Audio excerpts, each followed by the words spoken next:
आज के इस वीडियो में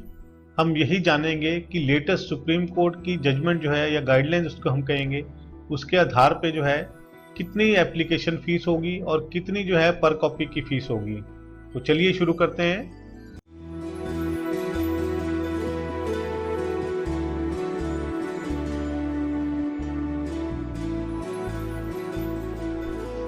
नमस्कार दोस्तों, लीगल गुरुकुल में आप सभी का बहुत बहुत स्वागत है। हम सभी आरटीआई एक्ट के बारे में जानते हैं। हम ये भी जानते हैं कि आरटीआई एक्ट का मेन पर्पस है कि कोई भी सिटीजन जो है किसी भी गवर्नमेंट इंस्टीट्यूशन या डिपार्टमेंट से इंफॉर्मेशन ले सकता है और इंफॉर्मेशन के साथ साथ जो है वो उस इंफॉर्मेशन की कॉपीज या फोटो कॉपीज भी ले सकता है। लेकिन क्या हम जानते हैं कि इस आरटीआई एप्लीकेशन की कितनी फीस होती है या जो कॉपीज हम मांग रहे हैं उसकी पर कॉपी कितनी फीस लगती है? तो आज के इस वीडियो में हम यही जानेंगे कि लेटेस्ट सुप्रीम कोर्ट की जजमेंट जो है या गाइडलाइंस उसको हम कहेंगे, उसके आधार पे जो है कितनी एप्लीकेशन फीस होगी और कितनी जो है पर कॉपी की फीस होगी। दोस्तों देखिए, आरटीआई एप्लीकेशन में जब भी कोई इंफॉर्मेशन सिटीजन मांगता है तो उसके लिए उसको एक एप्लीकेशन फॉर्म भर के जो है वो देना होता है कंसर्न डिपार्टमेंट में, और साथ ही साथ जो है उसको जो है फीस जो है वो डिमांड ड्राफ्ट या पोस्टल ऑर्डर के थ्रू जो है वो एप्लीकेशन फीस के साथ लगानी पड़ती है। और यदि वो इंफॉर्मेशन की फोटोकॉपी भी मांग रहा है तो उसमें तो है उसको और भी जो है फीस जो है लगानी पड़ती है पर कॉपी के हिसाब से। और यदि वो फीस कम होती है तो उसमें एप्लीकेशन में मेंशन करना पड़ता है कि यदि मैं जो फीस लगा रहा हूँ वो कम होगी तो डिपार्टमेंट जो है मुझे बुला के जो है मुझसे जो है और फीस ले सकता है। जो भी इंफॉर्मेशन मैं ले रहा हूँ लेकिन उसे जरूर प्रदान किया जाए। अब फीस जो है वो बड़ा एक क्वेश्चनेबल मैटर है। एक्ट में जो है बहुत कोई क्लैरिफाई करके नहीं लिखा हुआ कि कितनी फीस लगेगी कितनी नहीं लगेगी, कॉपीज पे कितनी लगेंगी। कुछ डिपार्टमेंट्स जो हैं अपने हिसाब से फीस ले रहे थे और कुछ स्टेट्स जो हैं उसमें जो है फीस स्ट्रक्चर बहुत ही ज़्यादा था। तो ऐसी कई पिटीशन जो हैं सुप्रीम कोर्ट में डाली गई challenging the rules of the RTI act. तो उसको मद्देनजर रखते हुए ऑनरेबल सुप्रीम कोर्ट ने जो है मार्च 2018 में यानी कि हाल ही में एक जजमेंट जो है वो पारित की, जिसमें उन्होंने ये क्लैरिफाई किया कि आरटीआई एप्लीकेशन की मैक्सिमम फीस जो है वो 50 रुपीज़ होगी और यदि जो है कोई इंफॉर्मेशन जो है उसकी फोटोकॉपी लेना चाहता है तो उसकी फीस पर पेज जो है 5 रुपीज़ होगी। क्योंकि ये देखने में आ रहा था, जो पिटिशन उनके सामने आई थी, ये देखने में आ रहा था कि कहीं पे 250 रुपये लिए जा रहे हैं एप्लीकेशन के, कहीं पे फोटोकॉपी जो है उसके 15-20 रुपीज़ पर कॉपी लिए जा रहे हैं। तो सभी पिटीशंस को क्लब करके जो है उन्होंने इस मैटर को वंस फॉर ऑल सेट कर दिया है कि मैक्सिमम फीस जो है आरटीआई एप्लीकेशन की 50 रुपीज़ होगी और जो मैक्सिमम फीस है इंफॉर्मेशन की कॉपी लेने के लिए वो होगी ₹5 पर कॉपी। तो इसके ऊपर जो है कोई भी डिपार्टमेंट जो है आपसे फीस नहीं वसूल कर सकता। आप इस चीज़ का ध्यान रखें। यदि कोई एप्लीकेशन आप आरटीआई की लगा रहे हैं तो ये वीडियो जो है आपके लिए बहुत ही इंपॉर्टेंट है। और वैसे भी यदि कोई आम नागरिक भी, हम सभी को ये पता होना चाहिए कि कितनी फीस जो है आरटीआई एप्लीकेशन के साथ लगती है और अब कितनी लगनी चाहिए। इसके साथ ही जो है कई डिपार्टमेंट्स से देखा गया कि ये जो है आरटीआई एप्लीकेंट जो है उनसे ये पूछते थे कि भी आपका क्या मोटिव है आरटीआई एप्लीकेशन लगाने का। तो इस चीज़ को भी जो है सुप्रीम कोर्ट ने क्लैरिफाई कर दिया इस जजमेंट में कि आप जो है आरटीआई जो लगा रहा है उसका क्या मोटिव है उसको डिस्क्लोज करने की कोई ज़रूरत नहीं है।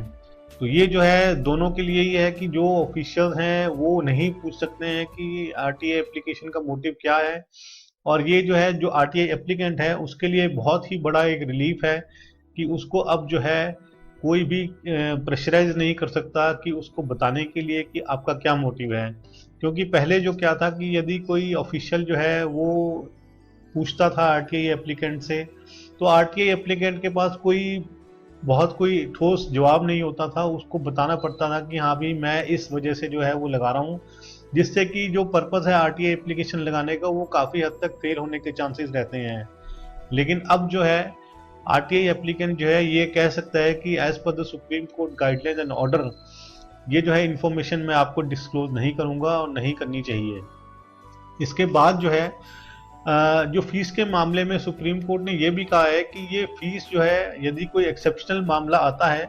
तो इसको जो है डिफरेंटली भी हैंडल किया जा सकता है। और फ्यूचर के लिए भी जो है सुप्रीम कोर्ट ने ये कहा है कि during as per the changes of the society and the requirements वो उसको फ्यूचर में जो है रिव्यू भी कर सकते हैं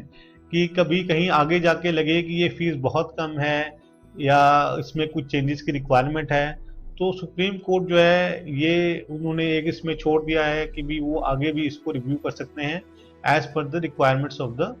सोसाइटी। ऑनरेबल सुप्रीम कोर्ट ने यह भी कहा है कि कुछ इंफॉर्मेशन जिसमें कि ऑनरेबल चीफ जस्टिस या जो भी कंसर्न जज है उसकी परमिशन लेनी पड़ती थी डिस्क्लोजर करने से पहले, वो इंफॉर्मेशन वो एग्जम्प्टेड इंफॉर्मेशन ही रहेंगी।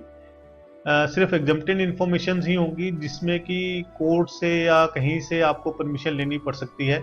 उसके अलावा कहीं भी आपको किसी की भी परमिशन लेने की जरूरत नहीं है। सिर्फ एग्जम्प्टेड इंफॉर्मेशन ही है जहां पे आपको कंसर्न ऑफिशियल से या जो भी जजेस वगैरह हैं या सुप्रीम कोर्ट से इंफॉर्मेशन के लिए आपको परमिशन लेनी पड़ सकती है। ऑनरेबल सुप्रीम कोर्ट ने इस अपडेट में यह भी कहा है कि नॉर्मली जो है यदि आप आरटीआई एप्लीकेशन लगाते हैं किसी अथॉरिटी के पास और वो इंफॉर्मेशन जो है उस अथॉरिटी के पास ना हो करके किसी और अथॉरिटी के पास है तो नॉर्मली वो जो फर्स्ट अथॉरिटी है जिसको आपने एप्लीकेशन दी है वो दूसरी अथॉरिटी को आपकी एप्लीकेशन ट्रांसफर करेगी। लेकिन सुप्रीम कोर्ट ने इसमें क्लैरिफाई किया है कि ये मैंडेटरी नहीं है कि जहां पे जिस पे आपने एप्लीकेशन लगाई है उसके पास इंफॉर्मेशन नहीं है और उसको ये भी नहीं पता है कि कंसर्न इंफॉर्मेशन जो है किस अथॉरिटी के पास है, तो ऐसा कोई ज़रूरी नहीं होगा कि वो आपकी एप्लीकेशन ट्रांसफ़र करे क्योंकि उसको पता ही नहीं है कि वो इन्फॉर्मेशन कहाँ मिलेगी। तो इस बात को उन्होंने क्लैरिफाई कर दिया है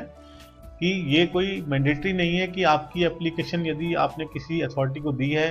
तो वो उसको आगे दूसरी को ट्रांसफ़र करेगा ही करेगा जहाँ पे वो इन्फॉर्मेशन पड़ी है। जब तक कि उसको पता नहीं है कि इन्फॉर्मेशन कहाँ पड़ी है वो उसको आगे ट्रांसफ़र नहीं करेगा और इसमें कोई भी वो गलत काम नहीं करेंगे।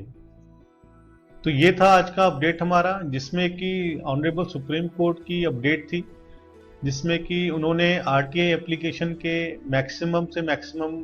₹50 पर एप्लीकेशन आरटीआई की और कॉपी लेने के लिए ₹5 पर कॉपी जो है ये जो है जजमेंट में क्लैरिफाई किया। और साथ ही ये भी क्लैरिफाई किया कि जो मोटिव है आरटीआई एप्लीकेशन लगाने का उसको डिस्क्लोज करने की बिल्कुल भी ज़रूरत नहीं है। कोई भी एप्लीकेंट जो है वो बेझिझक होके जो है वो एप्लीकेशन लगा सकता है और कोई भी मशीनरी जो है उसको ये मजबूर नहीं करेगी कि आपका क्या मोटिव है ये बताने के लिए। तो ये इन्फॉर्मेशन जो है बहुत ही इम्पोर्टेंट थी, कई लोगों को इसके बारे में नहीं पता था। अभी यहाँ तक की अपडेट है कि भी कुछ डिपार्टमेंट्स भी जो है अभी तक इस चीज़ को नहीं समझ पाए हैं, उनको या तो अभी तक अपडेट मिली नहीं है या क्या है, लेकिन जो है ये देखने में आ रही हैं चीज़ें कि अभी भी जो है जो गवर्नमेंट डिपार्टमेंट्स हैं वो इसको अभी तक जो है पुराने उस पर चल रहे हैं। लेकिन मेरी आशा यही है कि जैसे जैसे जो है लोगों में इंफॉर्मेशन जाएगी, जैसे जैसे लोग जागरूक बनेंगे वैसे वैसे जो है सभी चीज़ें हैं जो लाइन पे आएंगी। और ये जो है खासकर जो है अपडेट ज़रूरी थी क्योंकि आरटीआई इंफॉर्मेशन जो है जो आरटीआई एक्ट है वो पर्टिकुलरली इसीलिए बना था ताकि करप्शन को जो है वो जड़ से ख़त्म किया जा सके और एक गवर्नमेंट को जो है जैसे जो डिपार्टमेंट्स हैं वो एक ट्रांसपेरेंसी से जो है चल सके, कोई भी इंफॉर्मेशन जो है कहीं जो है इधर से उधर ना जाए और कोई भी सिटीज़न जो है वो इंफॉर्मेशन जो है गवर्नमेंट डिपार्टमेंट से ले सके। तो आज का जो वीडियो था हमारा स्पेशली आरटीआई एप्लीकेशन की फ़ीस के लिए ऊपर था। तो आगे हम फिर मिलेंगे, तब तक के लिए धन्यवाद। जय हिंद।